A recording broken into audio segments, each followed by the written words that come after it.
ನಾವ್ ಹೆಂಗ ಬದುಕಾಕತ್ತೀವಿ, ಹೆಂಗ ಜೀವನ ನಡೆಸಾಕತ್ತೀವಿ, ನಾವ್ ಹೆಂಗ ಬದುಕಾಕತ್ತೀವಿ, ಹಚ್ಚುದು ಚುಚ್ಚುದ್ರೊಳಗ ಜೀವನ ನಡೆದೈತಿ ಹೊರತಾಗಿ ಮಾತ್ರ ಬೇರೆ ಏನೂ ಇಲ್ಲ. ಇನ್ನೊಂದು ಮನೆ ಹಾಳು ಮಾಡೋದ್ರೊಳಗ ಜೀವನ ನಡೆದದ, ಇನ್ನೊಂದು ಮನೆ ತಳಗ ಕೆಡುವುದ್ರೊಳಗ ಜೀವನ ನಡೆದದ, ಎತ್ತರ ಕೆಟ್ಟವನ ಹೊಂಟವನ ಕಾಲು ಜಗ್ಗುದ್ರೊಳಗ ಜೀವನ ನಡೆದದ. ಇದನ್ನ ಬಿಟ್ಟು ಬೇರೆ ಏನೂ ನಮ್ಮದು ನಡೆದಿಲ್ಲ. ಯಾರು ಬಾಳ್ ಚಲೋ ಮನೆ ಕಟ್ಟಿದ್ನಂದ್ರ, ಬಾಳ್ ಚಲೋ ಮುಂದುವರಿ ಆಕತ್ತಂದ್ರ ಹೋಗೋದೈತಿ, 2 ನಿಂಬೆಯನ್ನ ತರೋದೈತಿ, ಮನೆ ಮೇಲೆ ಹೋಗಿದೈತಿ. ಇದೇ ಜೀವನ ಅಲ್ಲ.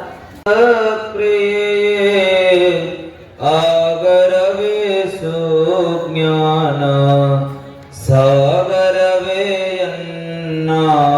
ಮತಿಗೆ ಮಂಗಲವಿತ್ತು, ರಾಗದಿಂಬೇಗ ಕೃಪೆಯಾಗೋ. ಹಲವು ಮಾತೆಯನು ನೀನುಲಿದು ಪಾದವನಿಟ್ಟ, ನೆಲವೇ ಸುಕ್ಷೇತ್ರ ಜಲವೇ ಪಾವನ ತೀರ್ಥ, ಸುಲಭ ಶ್ರೀ ಗುರುವೇ ಕೃಪೆಯಾಗೋ.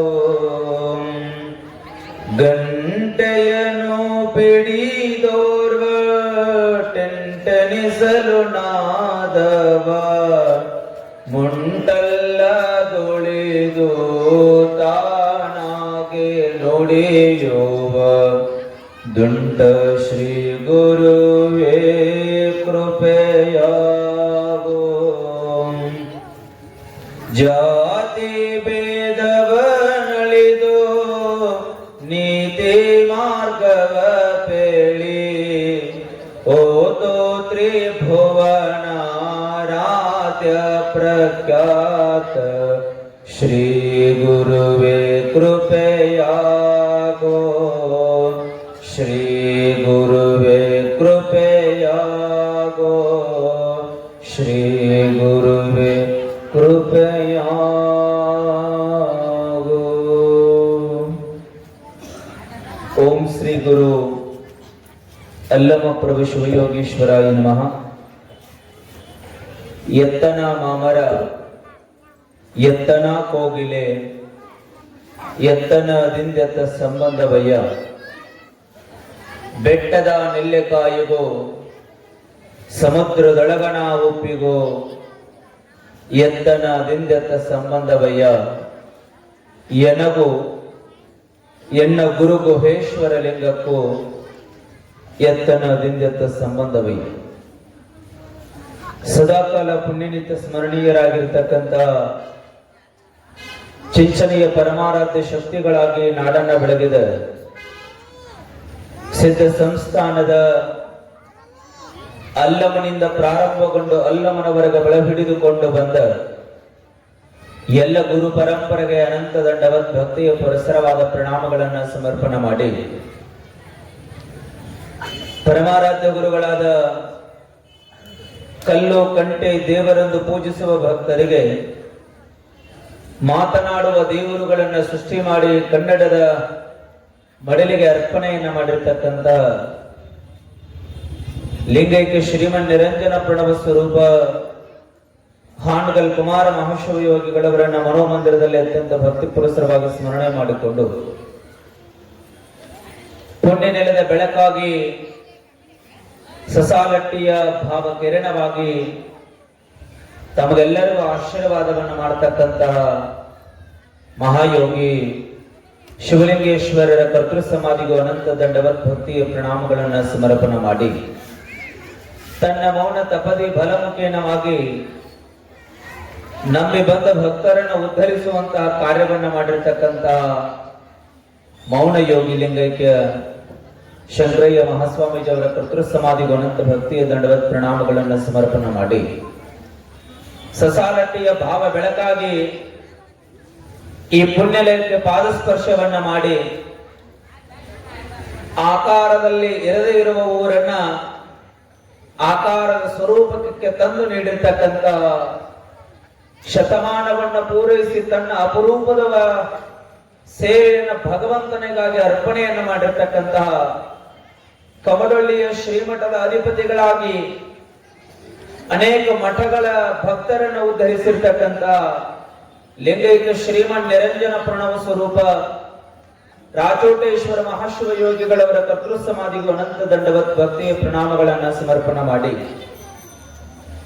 ಅವರ ದಿವ್ಯ ಶಕ್ತಿಯ ಗಣಪರಂಪರೆಯನ್ನು ಹೊತ್ತುಕೊಂಡು ಗುರುಗಳ ಹಾಕಿಕೊಟ್ಟ ದಾರಿಯಲ್ಲೇ ಅತ್ಯಂತ ಸಮರ್ಪಕವಾಗಿ ಮುನ್ನಡೆದು ಸುಮಾರು ವರ್ಷಗಳ ಪರ್ಯಂತ ಇಲ್ಲಿ ಬಂದು ಪರಿಪೂರ್ಣವಾದಂತಹ ಕಾರ್ಯಕ್ರಮವನ್ನು ಮುಗಿಸಿಕೊಂಡು ಗುರುಗಳು ಯಾವ ದಾರಿಯನ್ನು ಹಾಕಿಕೊಟ್ಟಿದ್ರು ಅದೇ ದಾರಿಯಲ್ಲಿ ತಮ್ಮ ಹೆಜ್ಜೆಯನ್ನು ಇಡತಕ್ಕಂತ ಈ ಎಲ್ಲ ಕಾರ್ಯಕ್ರಮಗಳ ಗುರುತರವಾದ ನೇತೃತ್ವದ ಸ್ಥಾನವನ್ನು ಅಲಂಕರಿಸಿಕೊಂಡಿರ್ತಕ್ಕಂಥ ಆತ್ಮೀಯ ಪರಮ ಪೂಜ್ಯಪಾದರಾದ ಅಭಿನವ ರಾಚೋಟೇಶ್ವರ ದೇವರ ಸನ್ನಿಧಿಗೂ ಅನಂತ ಭಕ್ತಿಯ ಪ್ರಣಾಮಗಳನ್ನು ಸಮರ್ಪಣೆ ಮಾಡಿ ತಮಗೆಲ್ಲರಿಗೂ ಸದರ ನಾಡಿನಿಂದ ಬಂದು 4 ನಲ್ಮೆಯ ಮಾತುಗಳನ್ನಾಡಿರ್ತಕ್ಕಂಥ ರಾಷ್ಟ್ರೀಯ ಯೋಗ ಪ್ರಶಸ್ತಿಯ ಪುರಸ್ಕೃತರು ಆಗಿರ್ತಕ್ಕಂಥ ಪರಮ ಪೂಜ್ಯ ರುದ್ರಮುನಿಯ ದೇವರಲ್ಲಿ ಅನಂತ ಭಕ್ತಿಯ ಶರಣುಗಳನ್ನ ಸಮರ್ಪಣೆ ಮಾಡಿ ಅತ್ಯಂತ ಆತ್ಮೀಯರು ಅನೇಕ ಭಕ್ತ ಬಂಧುಗಳನ್ನ ಉದ್ಧರಿಸುವಂತಹ ಅಪರೂಪದ ಕೈಂಕರ್ಯದ ಸೇವೆಯನ್ನು ಮಾಡುತ್ತಲಿರುವ ಸಿರಗೂರು ಶ್ರೀಮಠದ ಪೂಜ್ಯರಾಗಿ ತಮ್ಮ ಮಾತುಗಳ ಮುಖೇನವಾಗಿ ಭಕ್ತ ಬಂಧುಗಳ ಪರಿವರ್ತನೆಯನ್ನು ಮಾಡತಕ್ಕಂತಹ ಆತ್ಮೀಯ ಕಲ್ಮೇಶ್ವರ ಮಹಾರಾಜರಲ್ಲಿ ಅನಂತ ಶರಣುಗಳನ್ನ ಸಮರ್ಪಣೆ ಮಾಡಿ ಈ ವೇದಿಕೆಯನ್ನು ಪ್ರತಿದಿನವೂ ಸಹಿತ ಅಲಂಕರಿಸಿಕೊಂಡು ನಮ್ಮ ವೇದಿಕೆಗೆ ಕಳೆಯನ್ನ ತಂದು ಕೊಟ್ಟಿರ್ತಕ್ಕಂತಹ ಈ ಊರಿನ ಜಂಗಮ ಯತಿಗಳಾದ ಮಹೇಶ್ ಅವರಲ್ಲಿ ಶರಣುಗಳನ್ನ ಸಮರ್ಪಣೆ ಮಾಡಿ ತಾಯಿಯವರನ್ನ ಮೊದಲುಗೊಂಡು ಅತ್ಯಂತ ಅದ್ಭುತವಾಗಿ ಸಂಗೀತದ ಸೇವೆಯನ್ನು ಮಾಡುತ್ತಲಿರುವ ಉಭಯ ಕಲಾವಿದರಲ್ಲಿ ಶರಣುಗಳನ್ನ ಸಮರ್ಪಣೆ ಮಾಡಿ ಅತ್ಯಂತ ಭಕ್ತಿಯಿಂದ ಶ್ರದ್ಧೆಯಿಂದ ಪುಣ್ಯ ನೆಲದಲ್ಲಿ ಆಧ್ಯಾತ್ಮದ ನುಡಿಗಳನ್ನ ಕೇಳಲಿಕ್ಕೆ ಬಂದಿರತಕ್ಕಂತಹ ಸಮಸ್ತ ಎಲ್ಲ ಸಸಾಲಟ್ಟಿಯ ಪುಣ್ಯ ನೆಲದ ಎನ್ನ ಹೆತ್ತ ತಂದೆ ತಾಯಿಗಳಂದೇ ತಮ್ಮನ್ನ ಭಾವಿಸಿ ತಮಗೆಲ್ಲರಿಗೂ ಶರಣೋ ಶಿವ ಶರಣಾರ್ಥಿಗಳು.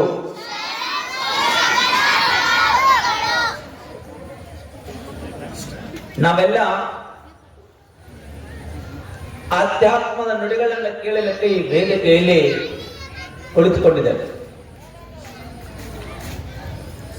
ಮಹಾತ್ಮರ ಮಾತುಗಳು, ಆಧ್ಯಾತ್ಮ ಪ್ರವಚನಗಳು, ಪುರಾಣಗಳು, ಪುಣ್ಯ ನೆಲೆಗಳು ಏನು ಕಾರ್ಯವನ್ನು ಮಾಡುತ್ತವೆ?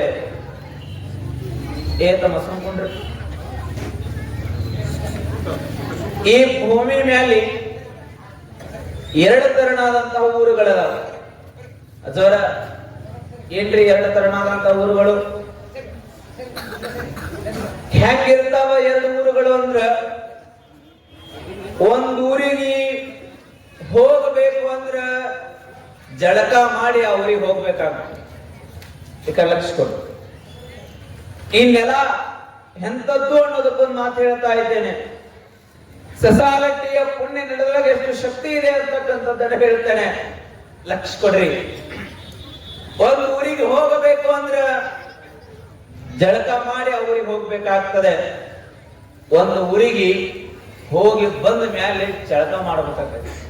ಗೊತ್ತಾಗತ್ತಲ್ಲ? ನನ್ನ ಮಾತು ಅರ್ಥ ಆಗತ್ತಲ್ಲ? ಒಂದ್ ಊರಿಗೆ ಹೋಗ್ಬೇಕು ಅಂದ್ರೆ ನಾವು ಜಳಕ ಮಾಡಿ ಆ ಊರಿಗೆ ಹೋಗ್ಬೇಕಾಗೈತಿ.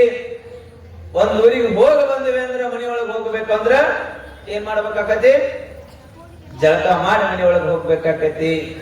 ಸಸಾಲಟ್ಟಿಯ ಪುಣ್ಯ ನೆಲ ಎಂತದ್ದು ಅಂತಂದ್ರ, ಸಸಾಲಟ್ಟಿಗೆ ಬರಬೇಕು ಅಂದ್ರ ಅಲ್ಲಿಂದನ ಜಳಕ ಮಾಡಿ ಸಸಾಲಟ್ಟಿಗೆ ಬರಬೇಕು. ಅಷ್ಟರ ಮಟ್ಟಿಗೆ ಶಿವಲಿಂಗ ಶಿವಯೋಗಿಗಳು ಈ ಪುಣ್ಯ ನೆಲದೊಳಗಡೆ ಅಪರೂಪವಾಗಿರ್ತಕ್ಕಂಥ ಶಕ್ತಿಯನ್ನ ಬಿಟ್ಟು ಹೋಗಿದ್ದಾರೆ ಅನ್ನುವಂಥದ್ದನ್ನ ಈ ಸಂದರ್ಭದಲ್ಲಿ ನಾನು ಹೇಳೋದಕ್ಕೆ ಬಯಸ್ತೇನೆ. ಅಂತ ಪರಂಪರೆಯ ಶಕ್ತಿಗಳಾಗಿ ಶಂಕರಯ್ಯನವರು ಸಹಿತ ತಮ್ಮ ಮೌನ ತಪದಿಯ ಮುಖೇನವಾಗಿ ಜಪ ತಪಗಳನ್ನ ಮಾಡಿ ಈ ನೆಲದಲ್ಲಿ ಅಪರೂಪವಾಗಿರ್ತಕ್ಕಂತಹ ಶಕ್ತಿಯನ್ನು ತುಂಬಿರ್ತಕ್ಕಂಥವ್ರು. ಕಾಡಿನ ಮಧ್ಯದಲ್ಲಿ, ಗಿಡ ಗಂಟೆಗಳ ಮಧ್ಯದಲ್ಲಿ ಇರತಕ್ಕಂತಹ ಈ ನೆಲ ಇವತ್ತು ನಂದನವನವಾಗಿದೆ, ಪುಣ್ಯ ನೆಲವಾಗಿದೆ. 4 ಜನ ಬಂದು ಕುಳಿತುಕೊಳ್ಳದೇ ಇರತಕ್ಕಂತಹ ಸ್ಥಳ ಆಗಿತ್ತು. 4 ಜನ ನಾವು ಬಂದು ಕುಂಡಿರ್ತೇವೆ ಅಂದ್ರೆ ಅಲ್ಲಿ ಜಾಗ ಇರಲಿಲ್ಲ. ಕೇವಲ ಗುತ್ತಿಗೆ ಮಾತ್ರ ಇದ್ದೇ ಹೊರತಾಗಿ ಅಲ್ಲಿ ಕುಳಿತುಕೊಳ್ಳೋದಕ್ಕೆ ಜಾಗವೇ ಇರಲಿಲ್ಲ. ಗಂಟೆಗಳಿಂದ ತುಂಬಿಕೊಂಡಿತ್ತು. ಅಂತಹ ನೆಲ ಇವತ್ತು ಹೇಗಾಗಿದೆ? ಸ್ವರ್ಗವೇ ದರಿಗಿಳಿದು ಬಂದ ಹಾಗೆ ಆಗಿದೆ. ಈ ನೆಲ, ಈ ಜಲ ಎಷ್ಟು ಪವಿತ್ರ! ಆ ಮಹಾಶಿವಯೋಗಿಗಳ ತಪಸ್ಸಿನ ಪ್ರತಿಫಲ. ಆ ಯೋಗಿಗಳು, ಶಿವಯೋಗಿಗಳು ಈ ನೆಲಕ್ಕಾಗಿ, ಜಲಕ್ಕಾಗಿ ಎಲ್ಲಿಂದನೋ ಬಂದ್ರು, ಉಳಿದುಕೊಂಡ್ರು. ನಿಮ್ಮ ಹಾಗೆ ಈ ನೆಲದಲ್ಲಿ ಓಡಾಡಿದ್ರು, ನಮ್ಮ ಹಾಗೆ ಇದೇ ಭೂಮಿ ಮೇಲಿದ್ರು. ಆದರೆ ನಮಗ, ನಿಮಗ, ನಾವೆಲ್ಲರೂ ಒಂದು ದಿನ ಈ ಭೂಮಿಯನ್ನು ಬಿಟ್ಟು ಹೋಗ್ತೇವೆ. ಇಲ್ಲೇ ಇರ್ತೇವೆ ಕಾಯಂ. ಇಲ್ಲೇ ಇರೋರು 2 ಜನ ಕೈ ಎತ್ತಿರೋರು ಕಾಯಂ. ಹಾ, ಕಾಯಂ ಇರೋರು ಕಾಣಿಸ್ತೇವೆ. ಈ ಭೂಮಿ ಬಿಟ್ಟು ನಾವೆಲ್ಲ ಒಂದಿನ ಹೋಗ್ಬೇಕಾಗ್ತದೆ. ಆದ್ರೆ ನಮ್ಮನ್ನು ಮುಚ್ಚುವ ಜಾಗಕ್ಕೆ ಏನಂತ ಕರೀತಾರ? ಸ್ಮಶಾನ ಅಂತ ಕರೀತಾರೆ. ಹೌದಲ್ಲ? ನಾವು ಅಲ್ಲಿ ಹೋಗಿ ಬಂದ್ಮೇಲೆ ಜಳಕ ಮಾಡ್ಬೇಕಾಗತ್ತೆ. ಆದ್ರ ಅವ್ರು ನಮ್ಮಂಗ ನಿಮ್ಮಂಗ ಪ್ರಾಣ ನಿಂತದ. ಅವ್ರನ್ನು ನಮ್ಮಂಗ ನಿಮ್ಮಂಗ ಈ ಭೂಮಿ ಮೇಲೆ ಈ ಶರೀರವನ್ನ ಆ ಭೂಮಿ ಒಳಗಡೆ ಇಟ್ಟು ಅವರನ್ನ ಐಕ್ಯರನ್ನಾಗಿ ಮಾಡಿದ್ದಾರೆ. ನಾವು ಹೋಗಿ ಮುಚ್ಚಿದ ಜಾಗಕ್ಕೆ ಸ್ಮಶಾನ ಅಂತಾರ, ಶಿವಲಿಂಗ ಇದ್ದ ಜಾಗಕ್ಕೆ ಸ್ವರ್ಗ ಅಂತಾರ. ಅದಕ್ಕೆ ಯಾಕೆ ಹೊಡ್ಯಾಕತ್ತಿರ್ತದೆ? ಅದಕ್ಕೆ ಯಾಕೆ ಸ್ಮಶಾನ ಅಂತಾರ, ಇದಕ್ಕೆ ಯಾಕೆ ಸ್ವರ್ಗ ಅಂತಾರ ಅಂದ್ರ, ಸ್ಮಶಾನದೊಳಗ ಬರೇ ನಾನು ಅನ್ನುವಂಥದ್ದು ತುಂಬಿರ್ತದೆ. ಈ ಸ್ವರ್ಗದ ಜಾಗದೊಳಗ ಇಲ್ಲಿರ್ತಕ್ಕಂಥ ಜನಗಳಿಗಾಗಿ ತಪಸ್ಸನ್ನು ಮಾಡಿರ್ತಕ್ಕಂಥ ಯೋಗಿಗಳಿಗೆ ಆಗಿರ್ತಾನ. ಅದಕ್ಕಾಗಿ ನೆಲಕ್ಕೆ ಸ್ವರ್ಗ ಅಂತ ಕರೀತಾರೆ, ಸ್ವರ್ಗ ಅಂತ ಕರೀತಾರೆ. ಸ್ವರ್ಗಕ್ಕೂ ಸ್ಮಶಾನಕ್ಕೂ ಬಹಳ ವ್ಯತ್ಯಾಸ. ಭಗವಂತನ ಪ್ರಾರ್ಥನೆ, ಭಗವಂತನ ಒಲಿಮೆ ಎಷ್ಟು ದೊಡ್ಡ ಕೆಲಸ ಮಾಡ್ತದೆ, ಭಕ್ತಿ ಎಷ್ಟು ದೊಡ್ಡ ಕೆಲಸ ಮಾಡ್ತದೆ. ಪೂಜ್ಯ ರುದ್ರಮುನಿ ದೇವರು, ಪೂಜ್ಯ ಕಲ್ಮೇಶ್ವರ ಮಹಾರಾಜರು ಹೇಳ್ತಾ ಇದ್ದ ತಮ್ಮ ಮಾತುಗಳಲ್ಲಿ, ಅಕ್ಕನಿಗೆ ಚನ್ನ ಮಲ್ಲಿಕಾರ್ಜುನನ ಒಲಿಸುವ ಚಿಂತೆಯಾದರೆ ಕೌಶಿಕನಿಗೆ ಕಾಮದ ಚಿಂತೆಯಾಗುತ್ತೆ. ಪರಮಾತ್ಮ ಬಸವಣ್ಣ ಹೇಳ್ತಾನ ವಚನದೊಳಗೆ, ದೇವರು ಎದಕ್ಕೆ ಒಲಿತಾನ? ನಾದಕ್ಕೆ ಒಲಿಯೋದಿಲ್ಲ, ವೇದಕ್ಕೆ ಒಲಿಯೋದಿಲ್ಲ. ದೇವರು ಒಲಿಯೋದು ಭಕ್ತಿಯ ಸೂತ್ರಕ್ಕೆ ಮಾತ್ರ ಒಲಿತಾನೆ ಅಂತಕ್ಕಂಥ ಮಾತನ್ನ ಉಭಯ ಪೂಜ್ಯರು ಈ ವೇದಿಕೆ ಮೇಲೆ ಬಹಳ ಅರ್ಥಪೂರ್ಣವಾಗಿ ಮಾತುಗಳನ್ನು ಆಡಿದರು. ಈ ಭಕ್ತಿಯ ಪರಂಪರೆಯ ನಾಡಿನೊಳಗಡೆ ನಾವೆಲ್ಲರೂ ವಾಸವಾಗಿದ್ದೇವೆ. ನಾವೆಲ್ಲರೂ ಈ ಭೂಮಿ ಮೇಲಿದ್ದೇವೆ. ಇನ್ನು ನಾವು ಈ ಭೂಮಿ ಮೇಲಿದ್ದೇವೆ. ಕೆಲವೊಂದಿಷ್ಟು ಜನ ಈ ಭೂಮಿಯನ್ನು ಬಿಟ್ಟು ಹೋಗಿದ್ದಾರೆ. ನಾನು ನಿಮಗೆ ಕೇಳುತ್ತೇನೆ, 2020 ಇಡೀ ದೇಶವೆಲ್ಲ ಕದ ಹಾಕಿತ್ತು. ಕದ ಹಾಕಿದ್ದೇ ಇಲ್ಲ, ಕದ ಹಾಕಿತ್ತು. ಊರುಗಳು ಕದ ಹಾಕಿದ್ದು, ಮನೆಗಳ ಕದ ಹಾಕಿದ್ದು, ಮಠ ಮಂದಿರಗಳ ಕದ ಹಾಕಿದ್ದು, ಗುಡಿಗುಂಡಾರಗಳ ಕದ ಹಾಕಿದ್ದು, ಪೂಜೆಗಳೆಲ್ಲ ಸೀಮಿತವಾಗಿತ್ತು. ದರ್ಶನವಿರಲಿಲ್ಲ, ಆಶೀರ್ವಾದ ಇರಲಿಲ್ಲ, ಒಬ್ಬರಿಗೊಬ್ಬರು ನೋಡುವ ಹಾಗಿರ್ಲಿಲ್ಲ, ಒಬ್ಬರಿಗೊಬ್ಬರು ಮುಟ್ಟುವ ಹಾಗೆ ಇರಲಿಲ್ಲ. ನೀವೊಂದು ಕೋಲ್ಯಾಗ, ನಾವೊಂದು ಕೋಲ್ಯಾಗ, ಮಕ್ಕಳೊಂದು ಕೋಲ್ಯಾಗ, ಅವು ಒಂದು ಕೋಲ್ಯಾಗ, ಅಪ್ಪ ಒಂದು ಕೋಲ್ಯಾಗ ಇದ್ರೆ ಇಲ್ಲ. ಹೆಂಗ್ ಊಟ ಕೊಡ್ತಿದ್ರಿ? ನಾಯಿ ಹೆಂಗ ತಾಟ ಹೋಗಿತಿದ್ರಿ ಹಂಗ ಹೋಗಿತಿದ್ರಿ. ಹೆಂಗ ಸರಿಸಿ ಮುಟ್ಟಬಾರ್ದು ನನ್ನ ಅಂತಿದ್ರಿ ನಾವು. ಯಾರು? ಗಂಡ, ಹೆಂಡತಿ, ಮಕ್ಕಳು. ನಾ ಕೇಳ್ತೀನಿ, ಚಂದ್ರನ ಅಂಗಳಕ್ಕೆ ಕಾಲಿಟ್ಟು ಬಂದ ಜನಗಳು ನಾವೆಲ್ಲ. ಆ ಕಾಲದೊಳಗ ಮನೆ ಅಂಗಳಕ್ಕೆ ಕಾಲಿಡಬೇಕು ಅಂದ್ರ ಯಪ್ಪ ಯಪ್ಪ ಯಪ್ಪ ಅನ್ನಕತ್ತಿದ್ವಿ. ಮನೆ ಅಂಗಳಕ್ಕೆ ಕಾಲಿಡಬೇಕು ಅಂದ್ರ ಯಪ್ಪ ಯಪ್ಪ ಅನ್ನಕತ್ತಿದ್ವಿ. ಕಾಲಿಡುದ ಬೇಡ ಅಂತ ಮನೆಯೊಳಗ ಕುತ್ಕೊಂಡಿದ್ವಿ. ನಾ ಕೇಳ್ತೀನಿ, ಹಿಂದಿದ್ದವ್ರು ಹೋಗ್ಯಾರ, ಮುಂದಿದ್ದವ್ರು ಹೋಗ್ಯಾರ, ನಮ್ಮೂರಾನವರು ಹೋಗ್ಯಾರ, ಆಜು ಇದ್ದವ್ರು ಹೋಗ್ಯಾರ, ಬಾಜು ಇದ್ದವ್ರು ಹೋಗ್ಯಾರ. ನೀವು ಅದೇರೇ ಇಲ್ಲ, ಇನ್ನು ಅದೇರ ಅಂತ ಇಲ್ಲಿ ಬಂದು ಕುಂತೀರಿ, ಇಲ್ಲಾಂದ್ರೆ ನೀವೆಲ್ಲ ಕುಂದಿರ್ತೀರಿ. ಅದೇ ನಾ ಕೇಳ್ತೀನಿ, ಆಜು ಇದ್ದವ್ರು ಹೋಗ್ಯಾರ, ಬಾಜು ಇದ್ದವ್ರು ಹೋಗ್ಯಾರ, ಹತ್ತಿರದವ್ರು ಹೋಗ್ಯಾರ, ದೂರದವ್ರು ಹೋಗ್ಯಾರ, ಸಂಬಂಧ ಇದ್ದವ್ರು ಹೋಗ್ಯಾರ, ಸಂಬಂಧ ಇಲ್ಲದಾರವರು ಈ ಭೂಮಿ ಬಿಟ್ಟು ಹೋಗ್ಯಾರ. ನಾವಿನ್ನೂ ಅಂತ ಕಾಲದೊಳಗೆ ಇನ್ನೂ ಈ ಭೂಮಿ ಮೇಲೆ ಬದುಕಿವಿ ಅಂತಂದ್ರ ಅದರ ಹೋದವ್ರ ಬಗ್ಗೆ ಯಾಕೆ ನೀವು ಹೇಳಾಕತ್ತೀರಿ, ಇದ್ದವ್ರ ಬಗ್ಗೆ ನೀವ್ ಯಾಕೆ ಹೇಳಾಕತ್ತೀರಿ ಅಂತಂದ್ರ, ಹೋದವ್ರ ಬಗ್ಗೆ ಬಹಳ ಖುಷಿಯಾಗಿ ನಾ ಈ ಮಾತು ಹೇಳಾಕತ್ತಿಲ್ಲ. ಯಾಕೆ ಈ ಮಾತು ಹೇಳಾಕತ್ತೀನಿ ಅಂತಂದ್ರ, ಆಜು ಇದ್ದವ್ರು, ಬಾಜು ಇದ್ದವ್ರು, ಹಿಂದಿದ್ದವ್ರು, ಮುಂದಿದ್ದವ್ರು, ಹತ್ತಿರದವ್ರು, ದೂರದವ್ರು ಎಲ್ಲರೂ ಹೋಗ್ಯಾರ. ಸರಿ, ಭಗವಂತ ನಮ್ಮಿನ್ನೂ ಈ ಭೂಮಿ ಮೇಲೆ ಉಳಿಸ್ಯಾನ ಅಂತಂದ್ರ ಅವ್ರನ್ನ ಯಾಕೆ ಕರ್ಕೊಂಡಾನ, ನಮ್ಮನೆ ಯಾಕೆ ಭೂಮಿ ಮೇಲೆ ಉಳಿಸ್ಯಾನ ಅಂತಂದ್ರ ನಮ್ಮಿಂದ ಇನ್ನೊಂದು 4 ಜನರಿಗೆ ಒಳ್ಳೇದಾಗಬೇಕಂತ ನಮ್ಮ ಈ ಭೂಮಿ ಮೇಲೆ ಬಿಟ್ಟಾನ ಹೊರತಾಗಿ ಬೇರೆ ಕಾರಣಕ್ಕಲ್ಲ ಅಂತಕ್ಕಂಥದ್ದನ್ನ ನಾವು ಅರ್ಥ ಮಾಡ್ಕೊಳ್ಬೇಕಾಗಿದೆ. ಇದ ಜೀವನ. ಒಟ್ಟ ಏನಾರೇ ಮಾಡೋದೈತಿ, ಒಟ್ಟ ತಳಗ ಮಣ್ಣಾಗ ಇಡೋದೈತಿ. ನಾವು ಒಬ್ಬವ ಜಾದು ಮಾಡೋ ಬಂದ, ಏನ್ ಮಾಡೋ ಬಂದ? ಜಾದು ಮಾಡಕತ್ತಿದ್ದ. ಎಲ್ಲರೂ ನಿಂತಿದ್ರು, 1000 ಜನ ನಿಂತಿದ್ರು, ಅದನ್ನ ನೋಡಾಕತ್ತಿದ್ರು. ನಡುವರಕ ಕುಂತಿದ್ದ. ಒಮ್ಮೆ ಕಲ್ಲ ನುಂಗವ, ಒಮ್ಮೆ ನೀರ ಕುಡಿಯವ, ಒಮ್ಮೆ ಮಳಿನ ನುಂಗವ, ಒಮ್ಮೆ ಬಟ್ಟಿನ ನುಂಗವ. ಇದನ್ನ ಜಾದು ಮಾಡಾಕತ್ತಿದ್ದ. ಕಂಕಟ ವಿದ್ಯಾ ಅಂತಾರ, ಕಂಕಟ ವಿದ್ಯಾ ಅಂತಾರ. ಅದನ್ನ ಕಲ್ತವ್ರಿಗೆ ಬರ್ತೈತಿ. ಇಟ್ಟೆಲ್ಲ ಆದಗಳಿಗೆ ಎಲ್ಲಾರು ವಾ ವಾ ವಾ ಅಂದ್ರು. ಒಬ್ಬ ಬಂದ್ ಇದೇನು ವಾ ಅಂದವ. ಒಬ್ಬ ಅಂದ್ರೆ ಸಾಕು, ನಿಮ್ಗೆ 1000 ಜನ ಅನ್ಲಿಲ್ಲ, ಒಬ್ಬ ಒಂದಂತ ತಿಳಿಪಿದ್ದೀರ್ಬೋದು ಬಹುಮತ. ಅಲ್ಲೂ ಕಲ್ಲು ನುಂಗಾಕತ್ತೀನಿ, ಕವನ ನುಂಗಾಕತ್ತೀನಿ, ಬಟ್ಟಿ ನುಂಗಾಕತ್ತೀನಿ, ಬ್ಯಾರಲ್ ಗಟ್ಲೆ ಕೊಡದ ಗಟ್ಲೆ ನೀರು ಕುಡಿಯಾಕತ್ತೀನಿ. ಇದು ವಾವಲ್ಲೇನೋ, ಮತ್ತೆ ಇದೇನ ಹಾಕತ್ತೀನಿ ನೀನು ಅಂತ. ಅಲ್ಲೋ ಇದು ಏನು ಮಾಡಾಕತ್ತೀನಿ ನೀನು? ಜಾದು ಮಾಡಾಕತ್ತೀನಿ. ಜಾದು ಏನ್ ದೊಡ್ಡ ಜಾದು ಮಾಡಾಕತ್ತಿ? ಇಟ್ಟು ಕಲ್ಲು ನುಂಗಿದ್ನ, ಇಟ್ಟು ನೀರು ಕುಡೋದ್ನ, ಇಟ್ಟು ಬಟ್ಟಿ ನುಂಗಿದ್ನ, ಇಟ್ಟು ರತ್ತಿ ನುಂಗಿದ್ನ. ಇದನ್ನ ಮಾಡಾಕತ್ತಿಲ್ಲ, ಮತ್ತೇನು ಮಾಡಾಕತ್ತಿ? ಇದ ದೊಡ್ಡ ಜಾದು ಅಂದವ. ಹುಚ್ಚುಕೊಟ್ಟಿ, ನಿನಗೇನು ಗೊತ್ತೈತಿ? ಇದಕ್ಕೆ ದೊಡ್ಡ ಜಾದು ಮಾಡೋರು ನಮ್ಮ ಊರಾಗದಾರ ಅಂದವ. ಅಲ್ಲೋ ನನಗೆ ದೊಡ್ಡ ಜಾದು ಮಾಡೋರು ಏನದಾರ? ನಿನಗೇನು ಗೊತ್ತೈತಿ? ನಮ್ಮ ಊರಾಗ ಗಟ್ರ ನುಂಗಿದವರದಾರ, ನಮ್ಮ ಊರಾಗ ರೋಡ ನುಂಗಿದವರದಾರ, ನಮ್ಮ ಊರಾಗ ಮನಿನ ನುಂಗಿದವರದಾರ. ಅರ್ಥ ಆಯ್ತೇನೆ ನಿಮಗ? ಅರ್ಥ ಆಯ್ತೇನೆ?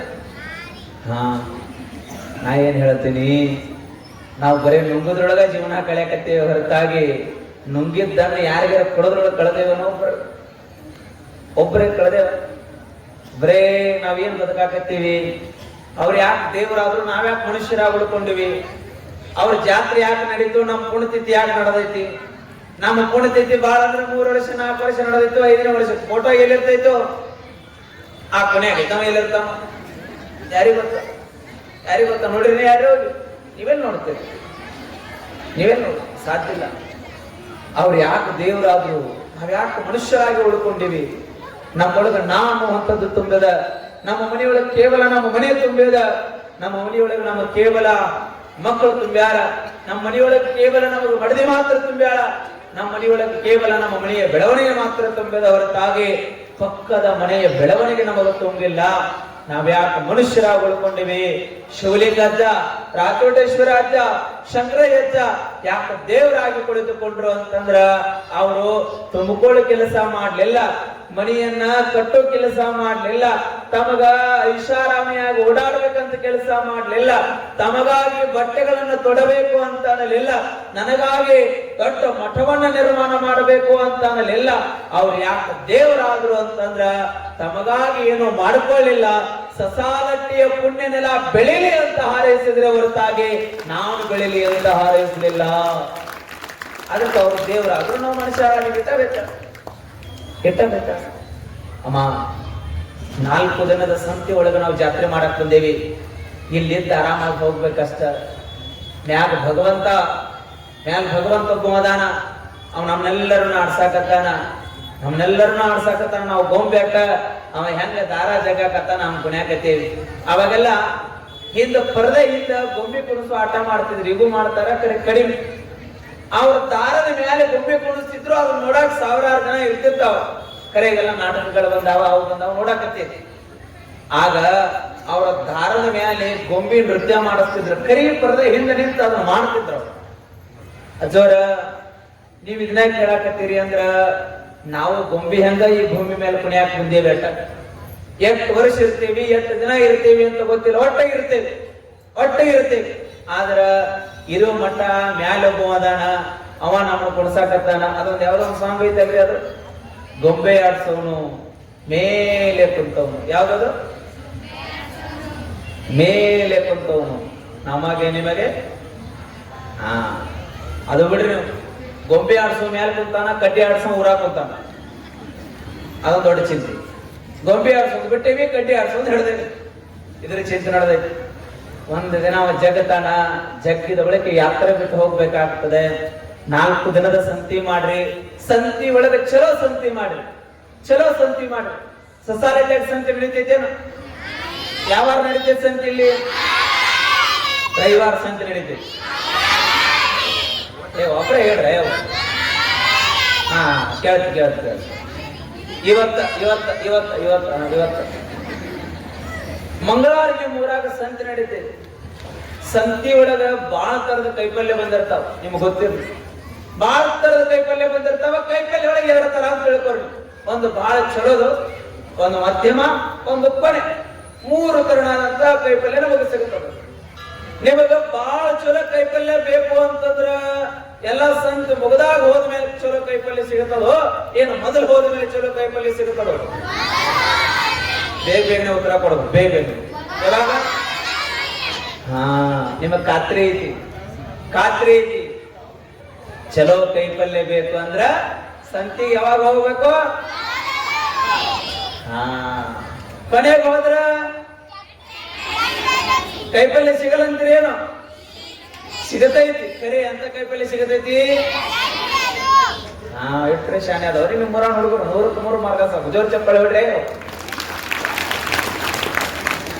ಮೊದಲು ಹೋದ್ರ ಬಾಳ ಚಲೋ ಕೈಪಲ್ಯ ಸಿಗ್ತದ, ಕೊನೆಯ ಸಮಯಕ್ಕೆ ಹೋದ್ರ ಕೈಪಲ್ಯ ಸಿಗತದ. ವಾರ ಹಿಡಿದು ಕೈಪಲ್ಯ 3 ದಿನ ಬರ್ತೈತಟ. 2 ದಿನ ಬರ್ತೈತಿ. ಮೊದಲೇ ದಿನ ಹೋದ್ರ ಕೈಪಲ್ಯ 1 ವಾರ ಇಡ್ಬೋದು, 1 ವಾರ ಗಂಟ ಅದನ್ನ ಉಣ್ಬೋದು. ಕರೆ ಕೊನೆಗೆ ಹೋದ್ರ ಕೈಪಲ್ಯ ಸಿಗತೈತಿ, ಕರೆ ಕೊಡ್ತೈತಿ ಸಿಗತೈತಿ. ಅರ್ಧ ಚಲೋ ಇರ್ತೈತಿ, ಅರ್ಧ ಕೊಡ್ತಿರ್ತೈತಿ. ವಾರ ಸಂತಿ 2 ದಿನ ಖಾಲಿ ಆಗತ್ತ. ಹಾ, ಭಗವಂತ ನಮ್ಮನ್ನ ಈ ಭೂಮಿ ಮೇಲೆ ಸಂತಿ ಮಾಡಕ್ ಬಿಟ್ಟಾನ.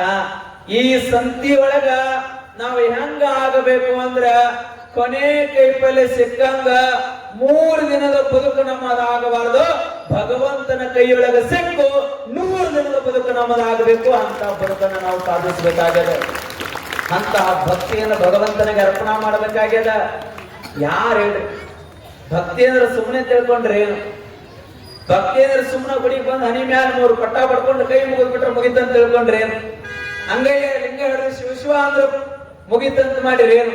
ಭಕ್ತಿ ಅಂದ್ರೆ ಏನ್ ತಿಳ್ಕೊಂಡಿರಿ? ಭಕ್ತಿ ಅಂದ್ರೆ ಏನ್ ತಿಳ್ಕೊಂಡ್ರಿ? ಬಸವಣ್ಣನವ್ರು ಹೇಳುತ್ತಾರ, ಭಕ್ತಿ ಎಂಬುದು ಮಾಡಬಾರದಯ್ಯ, ಮಾಡಿದರೆ ಗರಗಸದಂತೆ ಹೋಗುತ್ತಲೂ ಕೊಯ್ಯುವುದು, ಬರುತ್ತಲೂ ಕೊಯ್ಯುವುದು. ನೀವು ಗರಗಸ ನೋಡಿರೇ ಇಲ್ಲ? ಅವಾಗೆಲ್ಲ ಇತ್ತು. ಈಗ ಒಂದು 5-10 ವರ್ಷದ ಹಿಂದೆ ಇತ್ತು. ಅವಾಗೆಲ್ಲ ಮಿಷನ್ಗಳು ಇರ್ಲಿಲ್ಲ. ಅವಾಗ ಕಟ್ಟಿಗೆ ಕೊರಿಬೇಕಾಗಿತ್ತಂದ್ರ ಆ ಕಾಡಿ ಈ ಕಾಡಿ ಕಾಲು ಇಟ್ಕೊಂಡಿರ್ತಿದ್ರು. ಗರಗಸ ಒಂದೊಂದು ಗರಗ್ ಕೊಯ್ತಿದ್ರು. ಅದು ಹೋಗುತ್ತಾನು ಕೊಯ್ತಿತ್ತು, ಹಳ್ಳ ಬರಬೇಕಾದ್ರೂ ಕೊಯ್ತಿತ್ತು. ಹಂಗ ಭಕ್ತಿ ಅನ್ನುವಂಥದ್ದು ಹೋಗುತ್ತಲೂ ನಮ್ಮನ್ನ ಕಾಡ್ತದೆ, ಬರುತ್ತಲೂ ನಮ್ಮನ್ನ ಕಾಡ್ತದೆ. ಅದ್ರೊಳಗೆ ಯಾವ ಗೆದಿತಾನ ಆತ ಮಾತ್ರ ಭಗವಂತನ ಪಾದಕ್ಕೆ ಅರ್ಪಣೆ ಆಗುತ್ತಾನೆ ಹೊರತಾಗಿ ಇಲ್ಲದೆ ಇದ್ರೆ ಭಗವಂತನ ಪಾದಕ್ಕೆ ಅರ್ಪಣೆ ಆಗ್ಲಿಕ್ಕೆ ಸಾಧ್ಯವೇ ಇಲ್ಲ. ಪರೀಕ್ಷೆ ಒಳಗೆ ಗೆಲ್ಲಬೇಕಟ್ಟ. ಬಸವಣ್ಣ ಬಹಳ ಚೆನ್ನಾಗಿ ಬರೀತಾನೆ. ಜಂಬೂ ದ್ವೀಪನವ ಕಂಡ ಪೃಥ್ವಿಯೊಳಗೆ ಕೇಳಿರಯ್ಯ 2 ಆಳಿನ ಭಾಷೆಯ, ಕೊಲ್ಲುವೆನೆಂಬ ಭಾಷೆ ದೇವನದಾದಡೆ, ಗೆಲ್ಲುವೆನೆಂಬ ಭಾಷೆ ಭಕ್ತನದು ನೋಡ. ಸತ್ಯವೆಂಬ ಕೋರಗಳನ್ನು ಹಿಡಿದು ಸದ್ಭಕ್ತರು ಗೆದ್ದರು ಕಾಣ ಕೂಡಲ ಸಂಗಮ ದೇವ. ದೇವರು ಪರೀಕ್ಷೆ ಮಾಡೋದಕ್ಕಂತ ಬರ್ತಾನ.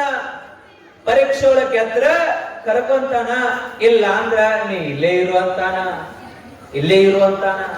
ಹೆಂಗ ಭಗವಂತನ ನಾಮಸ್ಮರಣ ಮಾಡ್ಬೇಕು.